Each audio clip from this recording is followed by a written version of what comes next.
What up, y'all? It's your boy Ben here. We're back at it again with another Pokemon Pocket video for you all. We'll go on and dive into our meta report. So before we go into all of that, go ahead, hit that like, subscribe, definitely click that notification bell button so you do not miss out on the daily uploads. So as you can see here, we have a slew of tournaments that have occurred. We're literally looking at the standings of the Earthsea Day Pocket Tournament, which typically has the widest range or biggest range of tournament players in there. But these other tournaments that we're going to be looking at for this video also has a huge plethora of folks who join in and play and compete. So we're going to report the top 8 decks to be playing right now. And it's probably safe to say that there's a common thread here for a certain Pokemon that may be the best thing since, like, I don't know, the invention of the wheel or pizza or whatever people want to put in there. But it's just kind of like, I just kind of like want y'all to, like, you know, maybe you'll see it as we go through this. But let's go ahead and talk through our decks here. Up first, we have this Sylveon Greninja deck here. This deck went 11-1 in one tournament and has literally just been seen kind of like everywhere. I think this is probably having one of the highest meta shares in terms of popularity across the boards of all these tournaments. You're looking at top 8s, you're looking at top, you know, like the final 4s, like you're looking in the finals. Obviously, we have a winner of like the 4 tournaments that we're like gathering and picking out these decks from, and it's just really good, right? Like, you have a dual energy deck here. Sylveon EX benefits from dual energy. Greninja is probably one of the like the better dual energy folks. You run Psychic, you run Water, you have the Water Shuriken ability with the Rare Candy. You're able to reach into your deck to get these cards because you are drawing 8 cards. 4 more, literally double more than your opponent. You have your Sweeper and Giratina EX, but because it's dual energy, attacking for 70 or 90 per turn is really good. Attacking for 80 for a turn and only losing 1 point is still really good. Being able to disrupt them with Cyrus is strong, and then once you finally have your Giratina online, like it's 50 damage, and not a lot can survive that. So ultimately, you're putting yourself in a really good position because of the card draw. And yes, Sylveon EX gets you there, but Eevee does as well too, and we're probably going to touch upon that a lot more often. But again, you are attacking literally anywhere on the board because you are going to get to that Greninja. You are bringing those Pokemon up because you have double Cyrus here to really ensure that you're getting that through your Professor's Research or through your Sylveon. And then you have your late game Sweeper or Giratina EX, really getting a lot of good pieces in terms of answering what's on the board and what's in front of you. If you are looking for a deck to rank up, like just go, like you're trying to aim for that Masters, like this is definitely one of those. And so we're going to continue here. And here's another one. This is currently undefeated, and there's only 2 decks that are undefeated currently right now in this tournament, in the Earthsea Day tournament, and that is Dark Tina. You've heard it time and time again. It's kind of crazy how this deck is literally not disappearing at all, but to see it still sit on the top of the rankings currently, we're gonna see the top cut tomorrow and just kind of how that all shakes out. But it's there. It's not only there, it's up, it's at the top. It's number 1. It's number 1. You're running only dark energy here. You're using the ability Broken Space to get your psychic energy. You're attacking with Darkrai once Giratina is ready to go with 3. So those 3 turns, you're doing 60. You're healing, you're Rocky Helmet, you're Giant Caping, you're Marsing, you're Leafing, you're Sabrina. You're doing all the things because it literally has all the cards. Like, it's just so absurd to be able to think that it just has all the cards. So you want consistency, you want dependability. This is literally the deck for you because you know what you're gonna get. You can lean into it. These are definitely 2 strong EX cards, and they continue to work where you only need 4 Pokemon in total because this deck just works beautifully like that. And then the other deck that's sitting on top of the rankings currently, which I'm really excited to try out, is Sylveon EX Solgaleo EX. It's just, finding yourself a good stage 2 with Sylveon EX is kind of like where it's at.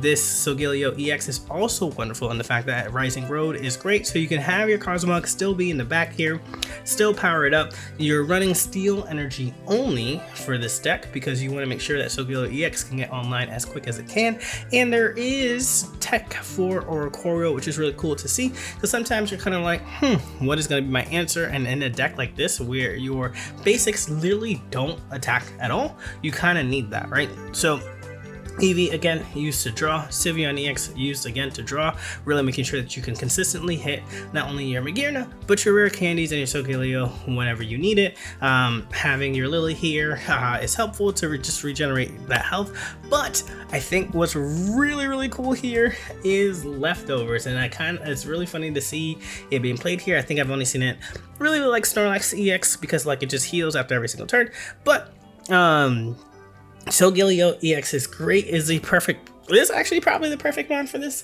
The 120 damage here for 2 energy is crazy, so they added like a drawback. They're like, alright, you just lose 10 health, and then they come out with a card later, Leftovers, that allows you to heal 10 after each Pokemon checkup. So you're healing 10 on your turn, you're healing 10 on the opponent's turn. And so you are literally mitigating that 120. You don't have to worry. Let's say that you attack first against a Charizard EX. That Charizard EX now has to retreat or have a red in order to take you out, because now you're not at 170 damage anymore, right? Like you're at 180 still, because you got to heal that 10%, and now you're not in a range due to weakness, which is like really cool to see here. And again, Magearna, for folks who don't know, you get to attack for an additional 40 if the Pokemon has an ability, or Corio 70 HP, and you attack it for 80, you're 5 in. So up next we do have, we just talked about Charizard EX with Sylveon EX with Flareon as a splash. Again, this works out really great because Charizard EX really only needs 2 energy to be online. After that, you dedicate all the rest of your energy to your Flareon here. Most of the time when you know that you're not dealing with Oricorio, you don't have to worry about evolving your Eevee into the Flareon because your Charizard EX will take care of everything else. And so you can just use that second Eevee as a Sylveon to just, again, draw, right? Like that Flareon is really solely only meant for Oricorio. Like that's literally the only reason why this card is in there, because you still want to have an opportunity to still win games, right? Especially in a tournament or in those random ranked battles, for that to be slot in. And then when you don't have to deal with it, attacking for 150 is bonkers, right? You're going first, Charmander, rare candy, Charizard EX, Stoke, boom, the game's over. There's not much that I can do, and we've played this. There's a video highlight of this on the channel, and it's great. This is like saved on my editor. It's been like a lot of different partners throughout each set to like play with Charizard EX. We saw the Incineroar EX. We've seen Silvally, but I think what you really wanted to see with Charizard EX, wow, it was consistency. And Sylveon, Professor's Research, Pokemon Communication provides that for you. So now you're really just ramping up into this 150 damage attacking move consistently, and that's just great. So we continue on, and lo and behold, the Sylveon actually doesn't go anywhere. So we're just gonna just want to name again, like 1, 2, not this one, but 3. Like these top decks right now are using this Sylveon EX deck, and it's just kind of one of the better decks, or the better cards to just come out of this set, right? At first, it felt like the immediate was Flareon EX, which again, super strong. This like Eevee box where you're wanting to have Leafeon up front, so that way it can like soak up Forest Breath. It gets that. You only have fire energy for this deck, You put the leaf on, or the leaf energy, the grass energy on Leafeon EX, then the fire, and then you can attack. You put 1 energy on the Flareon. Once Leafeon EX goes down, you're ready to now start attacking for 130. You have an Oricorio. You evolve this one of your 4 EVs into the baby Leafeon. You're attacking for 90. This fact that you can't attack for the next turn doesn't matter because I have a 1 retreat cost, and then you're going into one of your other powerful EX Mons. It has 90 HP, so will outlive the other Oricorio or whatever the case may be. So you're able to power up your Flareon once it has just 1 fire energy, because Leafeon EX is 2 colorless, and that's going to be replaced with the red, and so therefore Combust can then come alive, which is really cool here. So it's just a slew of EVs, powerful attackers, energy generators, card draw. You really get yourself to pivot into everything else, and this gives you multiple ways to attack very quickly, and which is what's really cool about this deck. This is, even though you see 3 energy, you're attacking faster than what people are assuming that you're gonna be able to do, which is like really cool to that end point. And then we're finally breaking away from the Sylveon, and again, just having the name, the card draw has really just made decks quicker and much more aggressive, which is really cool to see. And so, speaking of the bad Mama Jamma, Oricorio is here, and these are why all these cards are attacking just like that 1 extra card into their decks because of this bird. And this is just one of those top higher ed decks that deal with it. Zeraora being able to get that 1 energy pretty early, having you know, like being able to have this on the bench, and Tapu Koko gets to attack pretty quickly, or Arceus gets online on turn 2, like that's awesome. So having like this one down here is to feed into your EXs. Tapu Koko EX very fast at 90 on turn 2 is amazing, and then you can just like start feeding your Arceus in the back if you need to, or Oricorio's there to help slow things down if that's the case, and then also whittle them if they're only playing EXs, because then at that point you just win. The electrical cord is also a great way of making sure that your EXs are getting fed energy. Throwing that on the Zeraora when you know that you're already going to get that energy there, you get to cheat it out, is really sweet too. This has been a huge lift for electric decks, or lightning decks, excuse me, because you place it on the lightning mod, but I can still put the energy on Arceus EX. So colorless attackers are sitting pretty if they're being run into lightning, because your energy isn't really going anywhere, right? So that's pretty sweet to see on that end. And then this deck was really good. This Ultra Beast deck is really good, and we're starting to see, you know, that this is now probably the preferred Ultra Beast deck in terms of just kind of what's been out there. Obviously in Ultra Beast season, we kind of have a whole slew of things that are running, and with the introduction of a new set, just seeing what stands the test of time, Buzzwole EX here is being typically favored. Again, I like Kartana being able to whittle down 40 to the front, to then pair that off with 120 attack, that's 160 right there, or if they're surviving, that's like, you know, that's 80 damage to the front.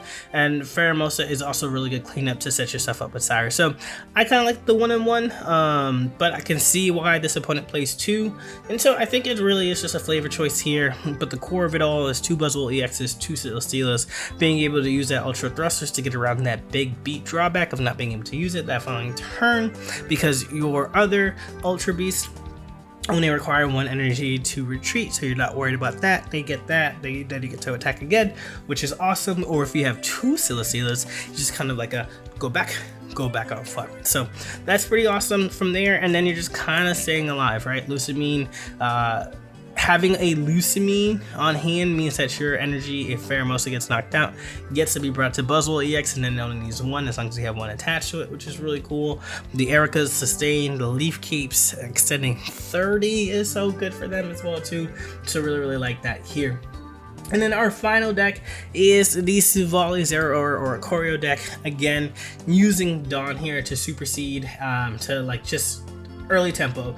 You go, what do we want to go? We go first. If you go first and things work out for you, because they will, they will. You get to go, I play Titanol, I play Zeraora. Zeraora gets the, that's the first turn. Zeraora gets the energy. And then they attack me for 20 or whatever, 20, 30, like their quick basic mon. I evolve into Savali, I don up my energy, there goes my supporter card, and then I attack for 100, clear that out. It's just great. It's just great. These are everything is 2 energy attackers, so everything is low to the ground as well. And then everything is a non-AX, so that means your opponent has to go through 3 of these instead of just 2. Which is kind of like the telltale tale here, is that they have to go through 3 Pokemon that will do damage to them. So going through, 2 Savalis that's doing 100 for you, or going through an Oricorio that's shutting it down and making you play unconventionally also has a lot of drawback to that as well too. So this deck is still punching above its weight in this season, off the back of that strong Savali, getting creative with the aggressiveness that you can with the Dawn, and Oricorio as your safeguard. But yeah, y'all, we're here. These are our tournaments that are happening, that have happened. These are the things that we're like seeing. Let me know, like 130, 75, like 16, 9, like there's just so many Sylveons present. But let me know, what is your favorite deck that you like playing for ranked? Let me know if it's any of those 8, and if you are interested, which one is your favorite one. All right, y'all, we'll catch y'all for the next one. Until then, peace.